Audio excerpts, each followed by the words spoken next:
And she actually moved to Newport Richie because somebody was doing that.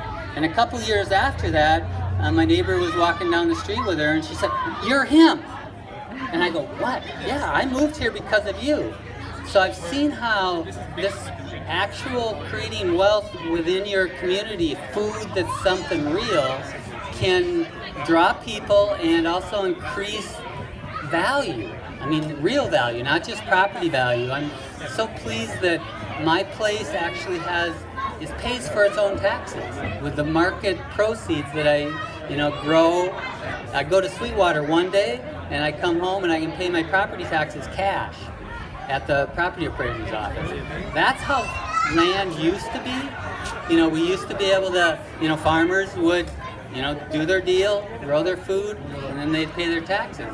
It became somewhere we lost touch with, where our true wealth comes from.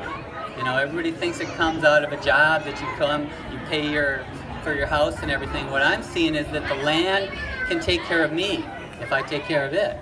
And that's kind of a big change for me.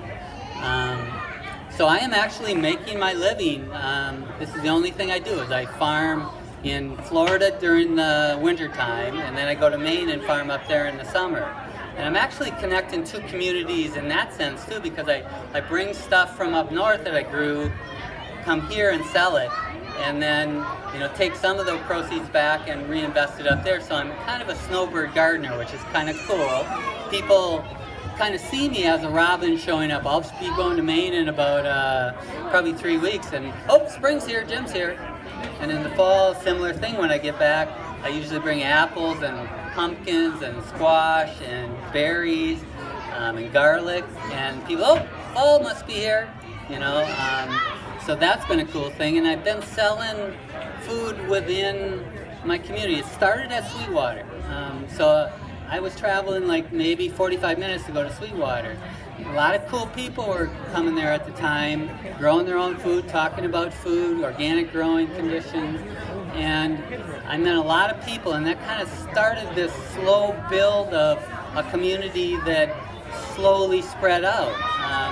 So I made most of my money there for a couple years, and then a little market opened in Newport Richie. They call it Tasty Tuesday. Every Tuesday morning, you should come on up. It's 10 o'clock in the morning till noon. And it started with just two farmers. I remember the first day I went there, I made like $20. I said, "This is cool, it's 3 blocks from my house." And over the last 4 years, it's expanded. Now there's about, maybe not as many vendors as there, but probably 30 vendors. 7 small farmers, which beats the heck out of what's going on over there right now. I didn't get a chance to walk around, but I don't think there's maybe even more than 1 or 2 farmers that are growing what they sell. There's people bringing other stuff in. The Tuesday morning market at Tasty Tuesday has 7 small farmers that are growing their own food. And that all just started by the library offering a space. So it's free table fee. And it's been wonderful to watch how that has connected patrons with growers. The idea that they come every week to wonder what I have. And then I'll say, "No, I don't have any carrots, but my neighbor across the street, George does." Because George started growing 5 or 6 years ago. And then we're sharing how we grow them, who's got the best stuff, who's going to have something, and who just had one of the farmers, the cows got out next door and they ate her whole field.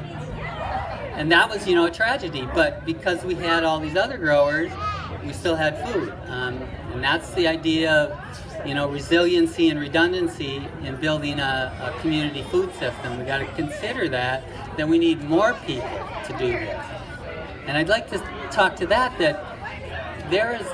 I get continual calls and emails about coming to markets because everybody's, all the people that are starting markets want growers. So anybody that's interested in having a livelihood that's maybe more connected than what you're doing now, there's an opportunity, especially for young people that got a lot of energy. I've seen there's a new kid that was working with Pete a couple years ago, and now he's selling stuff at Tasty Tuesday. It's been a wonderful thing to watch that grow and to watch community build at that market. they started accepting EBT there. I don't know if you know, there's a whole program with food stamps where if you show up there with your food stamp card, you can swipe and you get tokens that give you double value on organic Florida grown produce. So you show up there, you come to me, you give me a $10 token, I give you $10 worth of produce, but it only costs you $5. But I get $10. It's a wonderful program, and it's making good, fresh, homegrown Florida produce available to lower income people, which has always been an issue with organic food. Another wonderful thing about what's happened in Newport Richey is that the way I grow up there is based mostly on a fertility concentration. I get free compost from the city, which is an amazing thing that every Newport Richey resident can pile all their yard waste in their back alley. And every 6 to 8 weeks, the city comes by, collects that, takes it to a central location, and then they compost it there, then they'll chip it, and then it gets really hot. It gets like 160 degrees, so it kills all the weed seeds, all the pathogens, and then deliver it back to us. Unlimited amounts. So every year, I got my old dump truck, so I go get it. But it's allowed me to put 40 to 60 yards of compost across my growing space every year for the last 10 years. So I've got humus that's probably that deep. I bet over the years I piled this much organic matter on my thing. My organic matter is probably up at 20%. So it's a great way to grow things, and it's free. And the idea that the yard waste from my community is feeding the vegetables that I'm selling at market to the people that are giving me EBT coins is a wonderful tight wheel of life. It really makes me happy that it's going on, and there's no reason other cities can't do that. You know, there's all these things about, oh, you can't do that or it won't work, but luckily there's people that had foresight, 15, 20 years ago up in Newport Richey that started this program. I've watched other programs fold. Tarpon Springs, they just decided it was too big of a problem to deal with, so they actually are shipping it to somebody else who's making money selling it. But if we can keep our, carbon footprint that close to home, that, the city where our tax dollars are collecting the organic matter and then bringing it back to urban farmers that are growing food that's going to the farmers market that's within the same city limits, I think that's a really good model for things to become more connected. What else would I like to say? Any questions?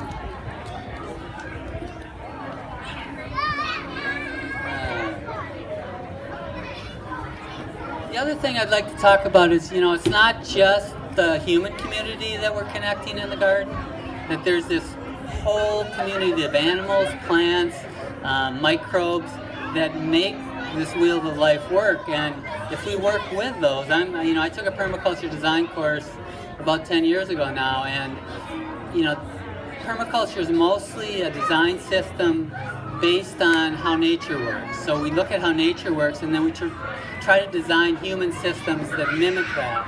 Because nature doesn't work that hard to produce abundance.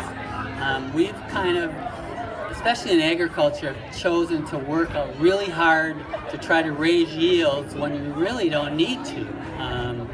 So the idea that you can use what's freely given to us to create abundance is what I've learned in the permaculture design course and what I've seen out in my gardens over the years.